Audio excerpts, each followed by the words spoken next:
Nah, kita lanjut ya. Tadi sudah kita jelaskan batas kritis ini, teman-teman. Jadi kalau batas kritis ini sampai dilanggar, misal ya, kok masih ada kotoran dalam kulit, berarti itu berbahaya.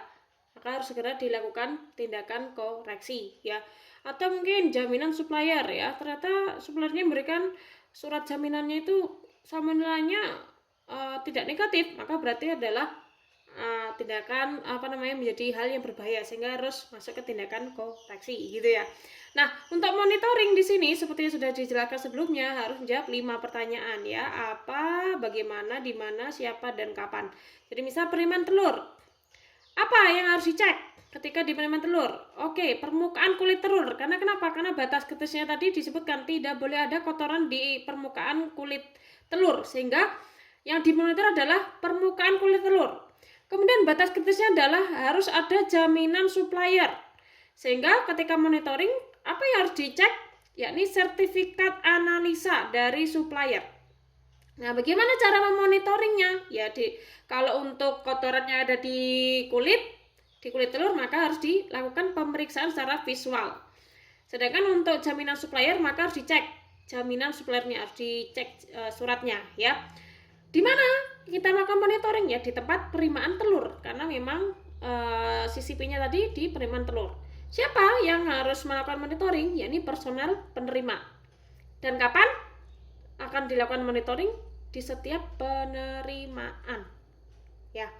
Kalau misalkan terjadi penyimpangan di CCP ini di penerimaan telur terjadi penyimpangan ya. Jadi misal kok ada kotorannya di permukaan telur, ternyata tidak ada jaminan yang disampaikan oleh supplier, maka tindakan koreksinya bagaimana?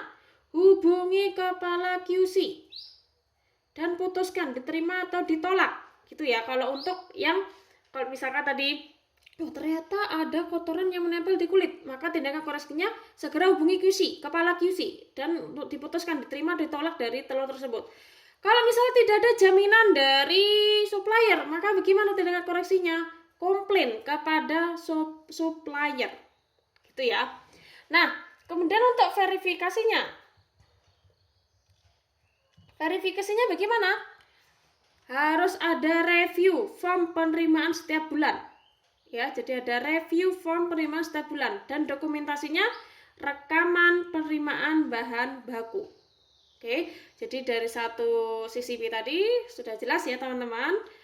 Dijadikan satu tabelnya dari mulai batas kritis, monitoring, koreksi, verifikasi, dan dokumentasi dan record. Oke, nanti kalian baca sendiri untuk 3 prosedur yang lain.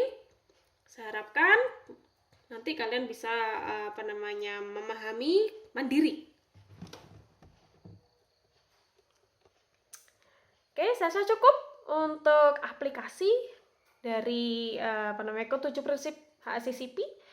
Sekarang tugas kalian adalah membuat dokumen HACCP untuk produk yang sudah kalian pilih